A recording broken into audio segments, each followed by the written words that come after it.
Hello everyone. आज हम start कर रहे हैं साइंस सब्जेक्ट के लिए chapter number 1 nutrition in plants. पेड़ पौधों में किस तरह से जो है वो पोषक तत्व उनको मिलते हैं और किस तरह से जो है इनका न्यूट्रिशन जो है वो चलता है। स्टार्ट करते हैं।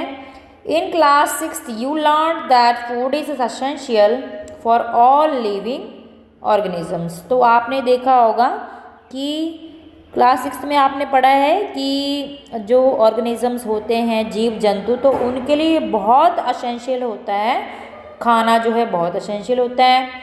You also learn that carbohydrates, proteins, fats, vitamins and minerals are components of food.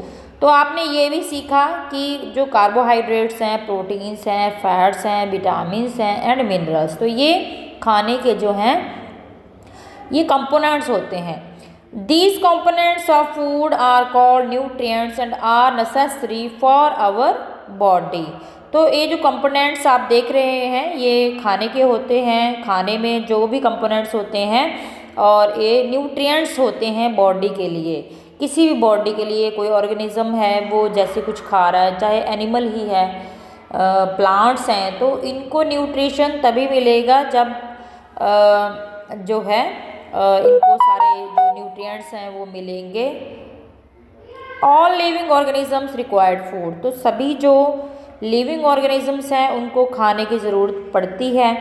Plants are synthesize food for themselves but animals including humans cannot. तो जो लिविंग ऑर्गेनिजम्स हैं उनको सबको जो है भोजन की ज़रूरत पड़ती है। पेड़ पौधे अपना भोजन स्वयं बनाते हैं, लेकिन एनिमल्स जो हैं वो अपना भोजन स्वयं नहीं बना सकते, एनिमल्स और humans. They get it from plants और एनिमल्स दैट ईट प्लांट्स। तो क्या करते हैं वो जो प्लांट्स और animals that eat plants, thus human and animals are directly or indirectly dependent on plants। तो सारे जो ऑर्गेनिजम्स हैं वो डायरेक्टली या इनडायरेक्टली जो हैं पेड़ पौधों के ऊपर डिपेंड होते हैं। Mode of nutrition in plants. तो पेड़ पौधों में जो है वो किस तरह से न्यूट्रिशन होता है ये हम लोग समझेंगे। Plants are the only organisms that can prepare food for themselves by using water, carbon dioxide and minerals. The raw materials are present in their surroundings. तो plants जो होते हैं ऐसे organisms हैं जो अपना भोजन स्वयं बना लेते हैं, और किस चीज़ की हेल्प से? पानी चाहिए होता है उनको, कार्बन डाइऑक्साइड चाहिए होती है, और मिनरल्स, उनका जो क्या चाहिए होते हैं? मिनरल्स, खनिज पदार्थ भी चाहिए होते हैं। The raw materials are present in their surroundings. तो ये रॉ मटेरियल्स जो हैं वो इनको आसपास मिल जाते हैं बिल्कुल साथ में। The nutrients enable living organisms to build their bodies. तो न्यूट्रिएंट्स जो हैं वो, तो इससे क्या होता है, अगर न्यूट्रिएंट्स इनको प्रॉपर मिलते रहेंगे तो उनकी बॉडी को ग्रो करने के लिए, और जो डैमेज पार्ट हैं वो भी रिपेयर हो जाते हैं, और एनर्जी जो है वो उनको लाइफ को जीने के लिए मिलती रहती है। Nutrition is the mode of taking food by an organism and its utilization by the body. तो न्यूट्रिशन वही है कि जो भी ये कंपोनेंट्स को, जो न्यूट्रिशन इनको खाने से मिल रहा है, तो इसको ही न्यूट्रिशन कहा जाता है। The mode of nutrition in which organisms make food themselves from simple substances is called autotrophic. तो न्यूट्रिशन का ऐसा मोड जिसके थ्रू जो है वो सिंपल जो सब्सटेंसेस हैं, जो जो ऑर्गेनिजम्स हैं वो अपने आप अपना भोजन तैयार करते हैं, तो उनको ऑटोट्रॉफिक न्यूट्रिशन कहते हैं। इस चीज़ को जो खुद अपना भोजन बनाए तो उसको ऑटोट्रॉफिक कहते हैं। जैसे ऑटोट्रॉफ्स का एग्जांपल है प्लांट्स। तो पेड़ पौधे अपना भोजन स्वयं बनाते हैं, और जो therefore plants are called autotrophs. तो पेड़ पौधों को ऑटोट्रॉफ्स कहा जाता है, स्वयं पोषी कहा जाता है। Animals and most other organisms take in food prepared by plants. तो जो एनिमल्स हैं वो पेड़ पौधों के द्वारा बनाए गए भोजन को वो खाते हैं, यानी कि वो डिपेंड है पेड़ पौधों के ऊपर। They are called heterotrophs. तो इसलिए इसको कहा जाता है जब कोई ऑर्गेनिज्म किसी दूसरे ऑर्गेनिज्म पर अपने भोजन के लिए डिपेंड है तो उनको हेटेरोट्रॉफ्स कहा जाता है, परपोषी। Now we may ask where the food factories of plants are located. तो यहाँ पर कुछ क्वेश्चन पूछे गए हैं कि कहाँ पर पेड़ पौधों में जो फूड फैक्ट्री है, फूड उनका बनता है, कैसे बनता है। Whether food is made in all parts of the plants only in certain parts. तो ये कुछ क्वेश्चंस हैं। सो 1.2 फोटोसिंथेसिस। तो फोटोसिंथेसिस होती है प्रकाश संश्लेषण। प्रकाश संश्लेषण मीन्स जो पेड़ पौधों में फोटोसिंथेसिस होती है जिससे पेड़ पौधे अपना भोजन बनाते हैं।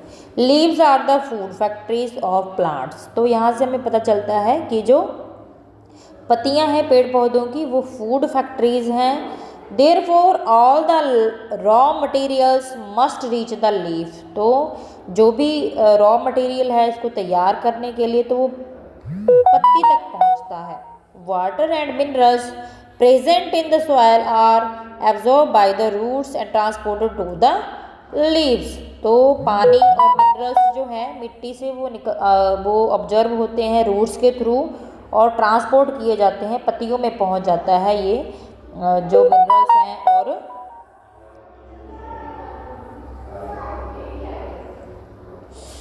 Carbon dioxide from air is taken in. तो कार्बन डाइऑक्साइड को भी through the tiny pores present on the surface of leaf. These pores are surrounded by guard cells. Such pores are called stomata। तो पत्तियों में क्या होता है, छोटे छोटे छेद होते हैं जिनको कहा जाता है गार्ड सेल। तो गार्ड सेल के थ्रू जो है वो कार्बन डाइऑक्साइड जो है जो इन्वायरमेंट है हवा से वो प्लांट्स जो हैं उसको कैप्चर कर लेते हैं, इसको कार्बन डाइऑक्साइड को। Water and minerals are transported to the leaves by the vessels which run like pipes through the root, the stem, the branches and the leaves। तो पानी और मिनरल्स खनिज पदार्थ जो हैं जमीन से पत्तियों तक कैसे पहुंचते हैं, क्योंकि पेड़ों में जो है पेड़ पौधों में वेसल्स होती हैं, पाइप की तरह छोटी पतली वेसल्स होती हैं, जिससे क्या होता है रूट से ऊपर की तरफ को पूरे रूट में जाता है, स्टेम में और ब्रांचेस और पत्तियों में हर चीज़ जो है वो पहुंच जाती है, अब्जॉर्ब हो जाती है, पत्तियों तक पहुंच जाती है। पानी भी पहुंच जाता है और मिनरल्स भी पहुंच जाते हैं।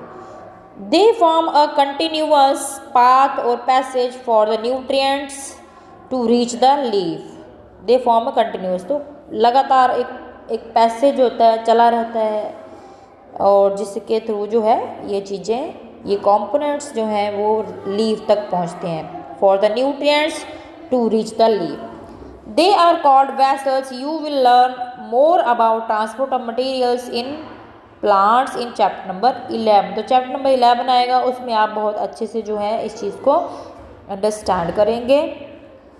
फिर जो है ऊपर आप देख सकते हैं यहाँ पर एक जो है सेल की स्ट्रक्चर जो है वो बनी हुई है, तो आप देख सकते हैं यहाँ पर सेल जो हैं 6-7 सेल्स यहाँ पे दिखाए गए हैं और न्यूक्लियस है बीच में जो है वो न्यूक्लियस है, साइटोप्लाज्म है, सेल मेम्ब्रेन है।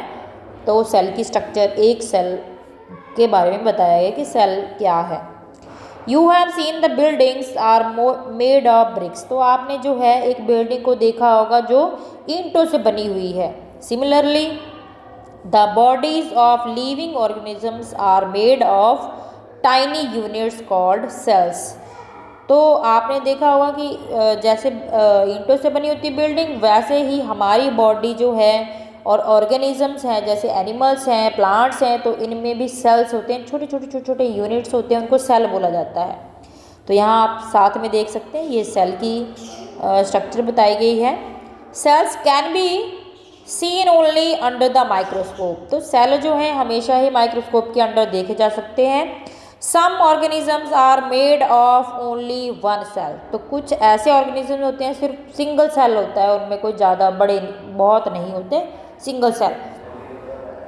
The cell is enclosed by a thin outer boundary called the cell membrane. तो जो सेल की जो बाउंड्री है सेल मेम्ब्रेन होती है, सेल के चारों तरफ, उसको सेल मेम्ब्रेन यानी कि कोशिका भित्ति, कोशिका भित्ति कहा जाता है इसको। Most cells have a distinct centrally located spherical structure called the nucleus. तो यहाँ पर आप देख सकते हैं कि जो बीच में जो चीज़ आपको डार्क डार्क नज़र आ रही है, तो इसको कहा जाता है न्यूक्लियस कहा जाता है। The nucleus is surrounded by a jelly like substance called cytoplasm. तो जेली लाइक जो सब्सटेंस है इसमें वो आप देख सकते हैं, और इसको साइटोप्लाज्म कहा जाता है सेल के अंदर जो है। तो अब हम आगे थोड़ा सा जो है वो पढ़ लेते हैं। The leaves have a green pigment called chlorophyll. तो जो पत्तियां होती हैं उनमें एक हरे रंग का जो है पिगमेंट होता है, हरे रंग का, जिसकी वजह से पत्तियां हमारी वो ग्रीन होती हैं, उसको क्लोरोफिल कहते हैं। हरे रंग के का जो पदार्थ है उसको क्लोरोफिल कहते हैं। It helps leaves to capture the energy, it helps leaves to capture the energy of the sunlight. तो जो क्लोरोफिल है इससे क्या होता है कि जो सूरज की रोशनी है वो कैप्चर हो जाती है, क्लोरोफिल ही कैप्चर करता है। This energy is use to synthesize, this energy is use to synthesize food from carbon dioxide and water. तो ये जो एनर्जी होती है इसके साथ मिलकर के कार्बन डाइऑक्साइड और वाटर जो है फूड खाना बनाने का यानी कि फोटोसिंथेसिस का बंदोबस्त हो जाता है। Since the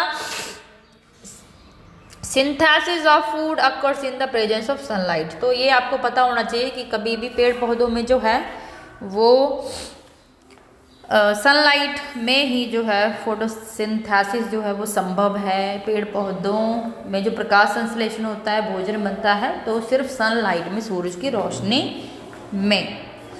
we find the chlorophyll, sunlight, carbon dioxide and water necessary to carry out the process of photosynthesis. तो फोटोसिंथेसिस के लिए सबसे जो जरूरी चीज़ है वो है chlorophyll, sunlight, carbon dioxide, water.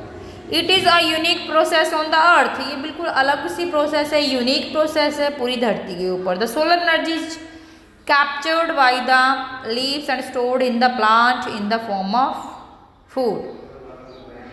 The sun is the ultimate source of energy for all living organism. तो जो सूरज ही है जो अनलिमिटेड एनर्जी जो है इनसे मिलती रहती है लिविंग ऑर्गेनिजम्स के लिए। Can you imagine life on earth in the absence of photosynthesis. तो क्या आप इमेजिन कर सकते हैं अगर फोटोसिंथेसिस ना हो, यानी कि सूरज ना हो, सूरज से ही फोटोसिंथेसिस होगी तो क्या होगा। In the absence of photosynthesis there would not be any food. अगर फोटोसिंथेसिस नहीं होगी तो कोई भी खाना, भोजन जो हमें मिल रहा है वो प्राप्त नहीं होगा।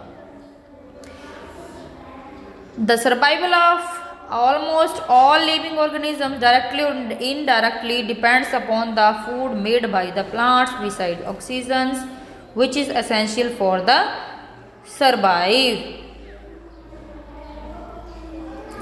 तो यहाँ से पता चलता है कि डायरेक्टली या इनडायरेक्टली ऑर्गेनिजम्स जो हैं, लिविंग ऑर्गेनिजम्स, जितने भी जीवित ऑर्गेनिजम्स हैं, एनिमल्स हैं, तो ये सारे के सारे जो हैं वो पेड़ पौधों के ऊपर डिपेंड हैं।